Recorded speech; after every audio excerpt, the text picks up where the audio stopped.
ကဲအမှန်ကန်ပြုတ်ဝင်တော့အကြမ်းပန်းနေမပါတဲ့အမှန်ကန်တွေပဲပြုတ်ဝင်တော့ကဲကုလူတွေ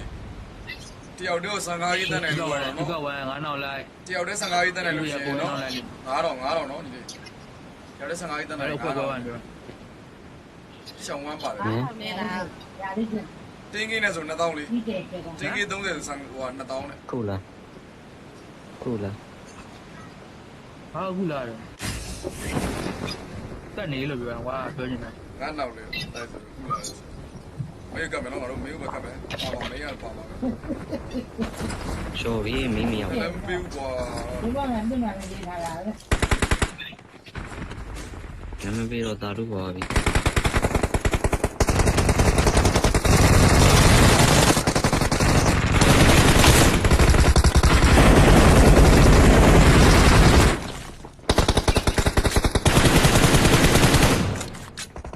ဒီမှာလာပါ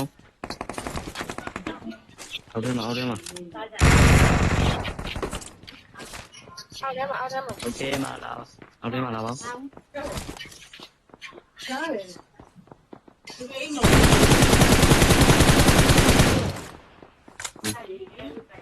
ါပါလို့မြန်ပဲ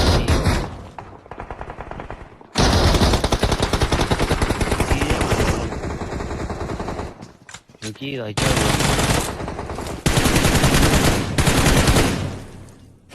အားလုံးလည်းဟိုကိမရတီဟိုဘက်ချောင်းပေါ့ဟိုရမ်းဟာတင်းကျွန်းနဲ့ဆောအများကြီးကြောင်းနေတော့အမှုရှိနော်ရှင်းနေတယ်ဘာလို့လဲနော်ကျွန်တော်လည်းမြောက်ကြည့်မရှိဘူးအမှုဟောမြောက်ကြည့်တော်တမ်းရရဟာပါလို့ဒါမှမဟုတ်ဘူးဟုတ်ဝဲလောင်းနည်းမှကျော်ပေါ်လို့ပါတာအဲ့နဲ့မှာတန်းနေတာမှလည်းကြတော့မင်းကခုနပြောရတယ်ပြောတော့လေအနမီဒီကချစ်တယ်နော် Watch out ဗလာနဲ့ဘယ်လိုလုပ်တော့7စစ်တို့စိုးစိုးလုပ်တဲ့ဘာမှလေဒီအိမ်ထဲမှာကျိုးလန်းတာ ဟိုအိမ်မ Watch out မင်းဒီမှာလည်းအိမ်ရဲ့ဒီမှာ Watch out Watch ဒီ out မှာတော့ရှိကြောင်းကြောင်းနေတယ်အော်ပါဝိုင်းနောက်မကလာပြီ Watch out ဟာဝိုင်း Watch out ဝိုင်းနော်ဝိုင်းဘာပြမလဲဒီမှာကဲနေရောဘောင်းကြီးလေးအောင်းမမစေးရတယ်နေနေ Watch out မာဒီကောင်းတော့နော်ဝင်ကောင်းတော့ Watch ဒီ out မှာအေးရတဲ့ကောင်ခေါင်းမှန်ထားတယ် Watch out ဟိုတက်မှာကောင်တွေ့တယ်ဒီလေးဒီထဲမှာ Watch out ဟုတ်တယ်ဒီကောင်ကဒီဘက်ကိုထောက်ထားလိုက်ဝေး ဟိုတော့တက်ပြီးပါဝေးဒါပဲရှော့ကျိုးမောင်လေးတွေနမေကြီးရလဲစား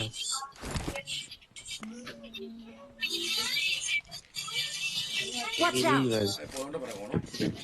ပြင်းတက်မယ်နော်အားလုံးပြင်းပြောဘယ်ဦးတက်မယ်အဲ့ဒီမှာခုနကလေးရှိတယ်နော် ဟယ်လို Marked an enemy's death crate လာလေလာနေ ဘယ်ဦးတက်မယ်ဒီမှာကိုပြောတဲ့ Marked a location ပေါ်တော့အားပြီးလာပြီ ပြည့်ရုံတော့မယ်လေဟာ လာပြီလေ ရှီတန်ကြတယ်ကောင်ရှင်ပြည်စည်းမရှိတာအေးအန်ဆိုးတွေဟဲ့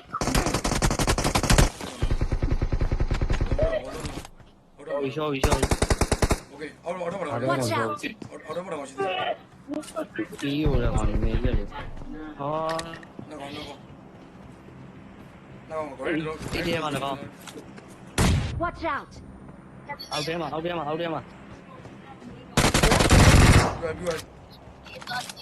ကဲဒီရှင်းပေးပါလားရှေ့ကြီးပြပြလာ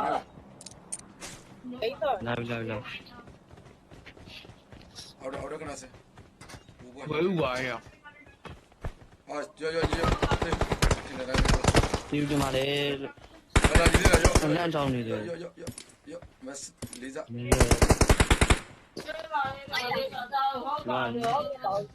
Watch out! နာမဖုန်းတော့ပူတယ်သူတို့တလို့ပဲ နမရှိရဲ့နမရှိရဲ့ မင်းနဲ့မမင်းရောက်သွားကြလား 杰刚也不知道有多少钱，挂过 A 股。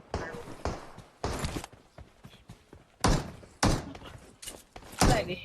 保障比过的。 ဘယ်လိုမင်းနဲ့ရောက်ပါလဲဘောရမင်း မင်းနဲ့မပြန်ကြ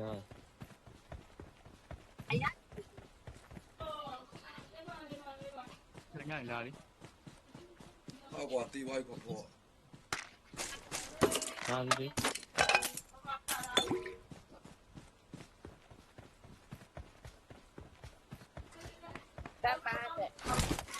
我变成鸟 Watch 的。 out! 我来了后 မ。င်းနဲ့မဟုတ်ဘူးကိုယ်လုံးတဲ့တိုင်းမှာကိုယ်နေတယ်လုံးတဲ့ 你妈的，他妈那么多 Watch 了。 out! ဆက်နေတယ် 搞那玩意儿的，都搞些那么。 တမန်တမန်လားဒီဘော နေကောင်းနေကောင်းနေနေနေ ဘင်းနေတယ်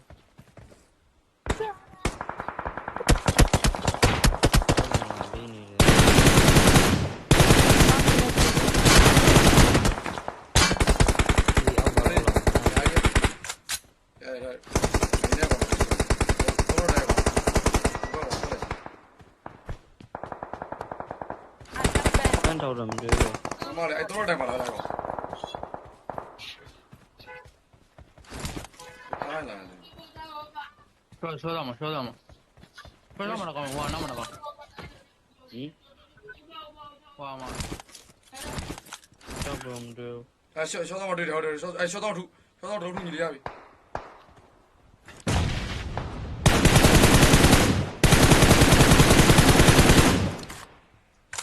小张往线你的，那行 OK，拽了 OK，我把公司过来搞的些，这个讲嘛， Watch out! 是过来接着。 စားရနေရမှာအများဆုံးစား အဲ့တော့ကိုစားရင်လည်းစိတ်ဆူလာပြတယ်။ Okay ဒီလေးကိုချစ်လို့ပဲဟာဟုတ်နော်ချစ်လို့လာအားပေးပြီးတော့ဟောဖြစ်တာပဲကိုကစိတ်ဆိုးစရာလားလို့နေနော်ဒီလေး FOG ရေး အဲ့တော့အမမ Hi နဲ့ Okay BDF ဟိုပါ Canvas ကြီး Okay Hi မှာဗျနော် Okay မပြည့်ဘောက်တဲ့ဘောက်ဝမ်းနေရောမမဝမ်းနေမပြည့်ဒီလိုအိုက်ကာလေးစီးလာခဲ့ပါလားဒီဘက်မှာ enemy တွေမှာအိမ်ထဲမှာဒီကောင်လေးစကွက်လိုက်ပဲ စီဘူးလေးဝယ်လိုက်ပါ စီမရှိဘူးလား Marked an open door. ဟွာလာ ဟိုမှာတော့ဘာနေပြီ ဟာတွေ့ကြည့်မှန်းကြီး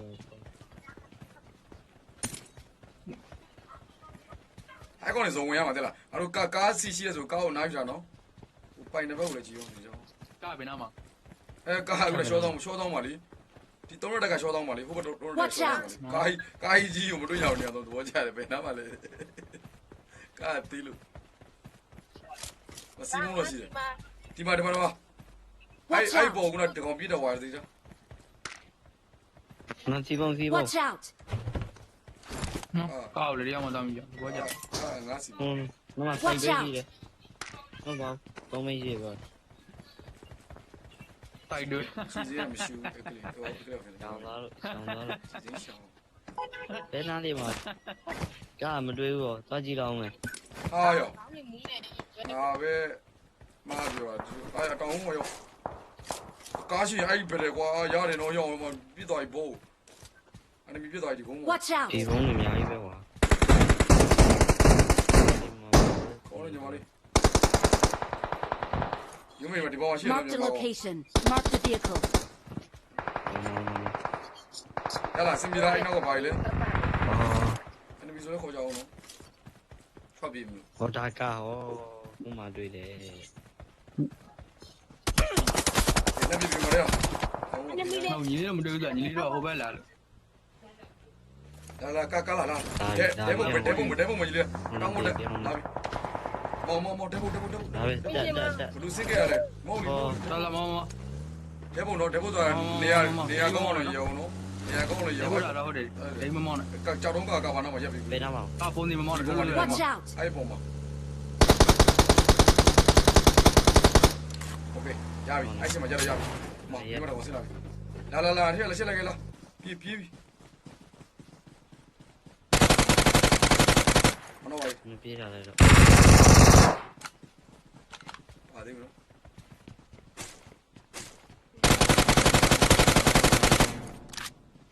Awesome. ပြီးသွားပြီလား နော်ဒီ ပြီးသေးလား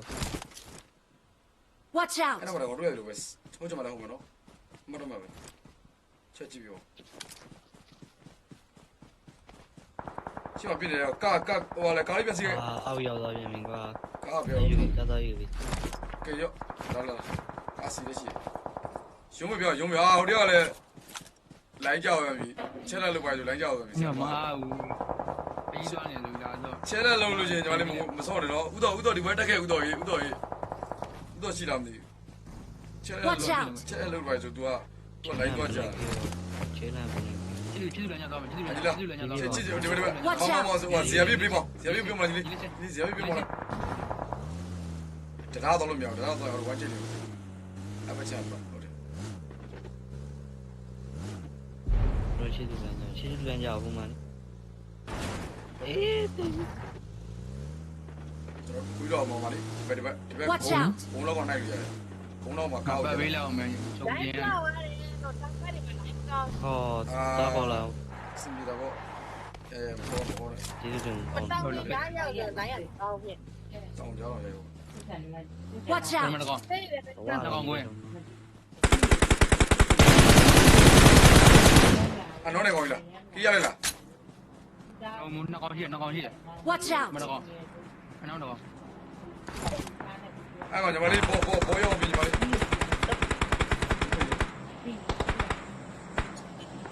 လာငယ် Marked a location. Awesome. ငါကောင်း လုံး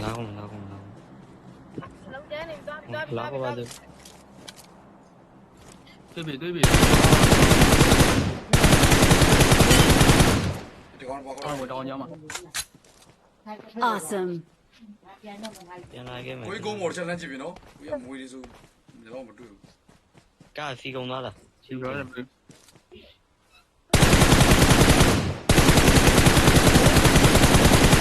နောက်တော့ထပ်ပါကော တော့ တာ ပြပြီစီးရ တော့ တော်သေးရညီနော်ပါကောတာထပ်ပြီ တွေးရှိလား ဟုတ်နော် တွေးရှိလားနံပါတ်3 အဖေပါလေအန်ဒီကြီးရလေးကွာမင်းဟိုမီးကတော့နေတယ် ဟောဘယ်နာမှမသိ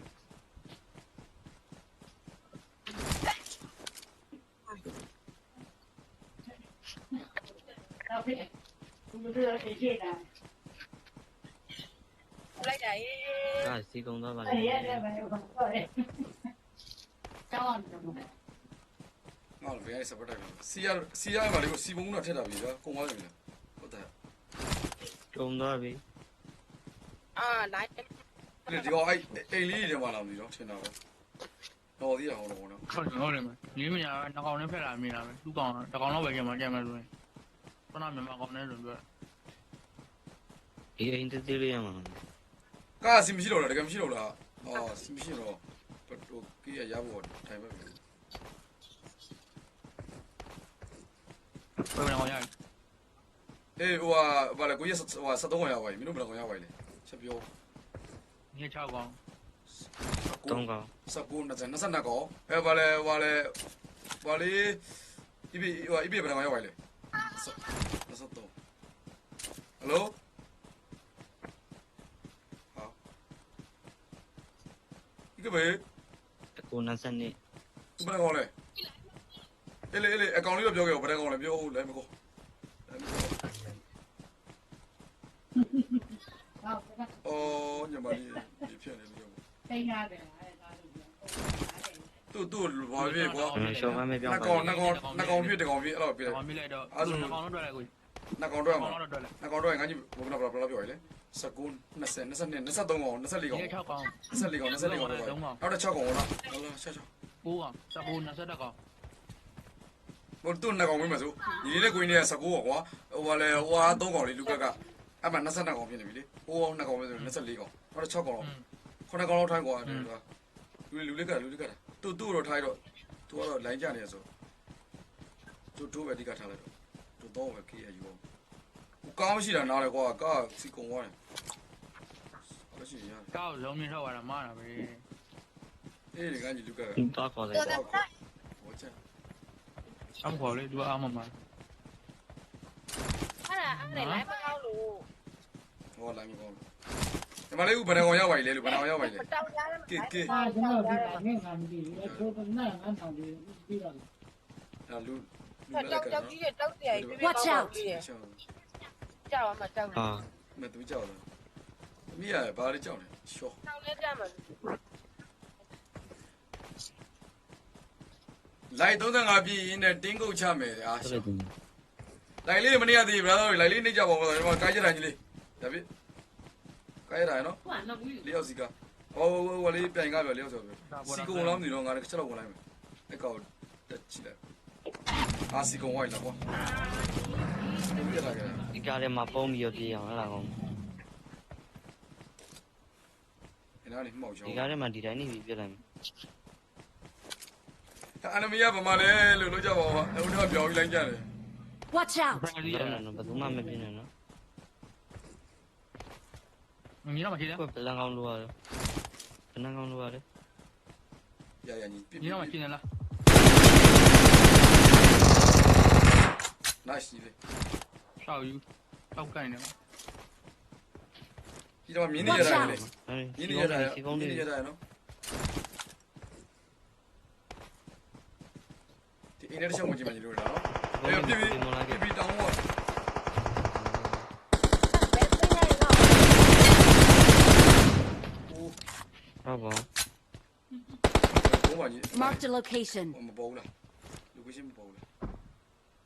စနိုက်ပါကြီးရော ကိုင်းနေ အဘုံကြောက်နေတယ်ကွာရော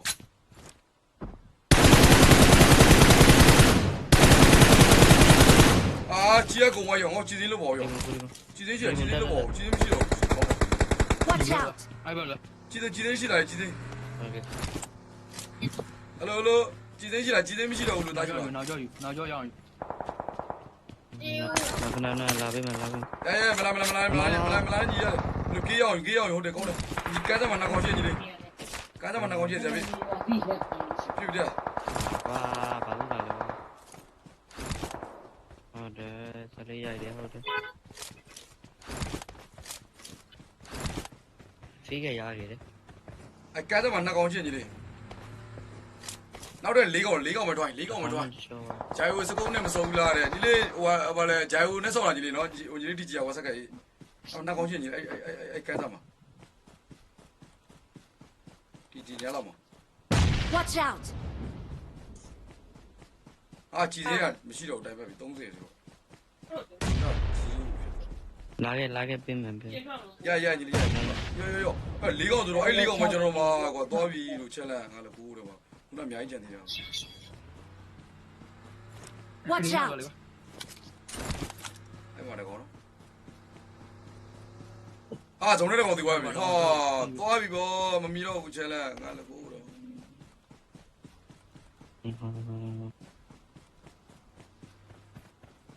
အဲ့စိတ်ပြပါကောနော်ချက်လက် ကိုကြည့်မ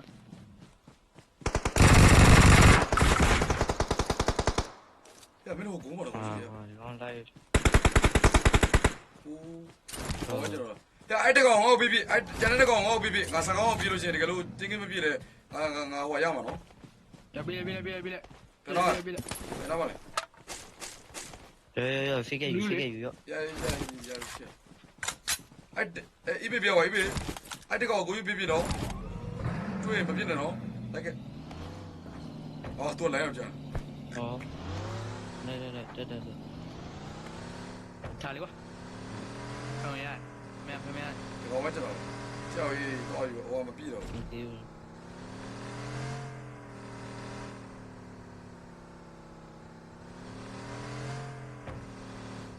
လာလာလာရ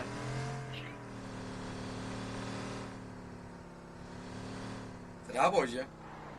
တရားပေါ်မှာတော့ထင်တော့စားမယ်မောင်းကြတယ် ထိန်ထဲမှာဘလုံးလာ အေးဘယ်တော့မှမသိတရားပေါ်တော့ငါမသိဘူး Watch တရား out! ပေါ်ကိုတရားပေါ် ဘယ်မှာတော့ဟိုတက်မော် တရားပေါ်မှာ အိုး ခေါင်းထွက်နေလက်ခေါင်းထွက်နေလက်မကြီးပေါ်မကြီးလက်ခေါင်းထွက်နေ မရဘူးတိုက်ရဲ့ဘုံချွတ်တယ်ကွာလက်သားက ဒီမင်းတော့ချွတ်လိုက် ဘုံထိုးပေးတိုင်းကောင်းလား Mark the location. နောက်တော့ဖတ်ပြီးပဲ โอเคအာဟိုလည်းကတော့တကောင်ဝဲလို့လာဘူးကွာwhat the fuck တင်ကေ30နိုင်မရတော့ဘူးနားပြီးโอเคညီမလေးโอเคချင်းမြိုက်တယ်ပါကြမယ်နော်ကဲဆိုလိုတော့တခြားတယ်ဆိုလိုကတော့ဟိုဘာလဲကျွန်တော်ချက်လက်အောင်ကိုများပါပြီနော်ဟိုချက်လက်အောင်ဝါကြီးကျွန်တော်တင်းကေရတော့မသိ30ပြည့်လောက်မပြည့်လောက်ပြီနော်ကိုလေး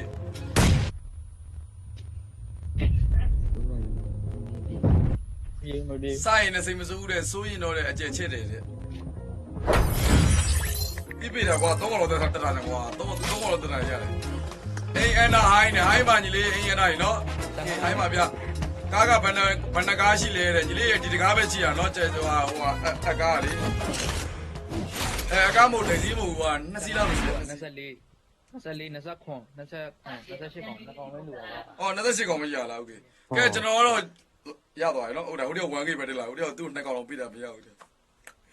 20 25 28ကောင်ရတယ် what the heck ချဲလန်လေးက30ဟိုမှာ28ကောင်ရတယ်ဘာလို့ sorry ပါဒါပေမဲ့ solo gear တော့ရတယ်နော်ကိုလေး solo gear တော့အောင်သွားပြီနော်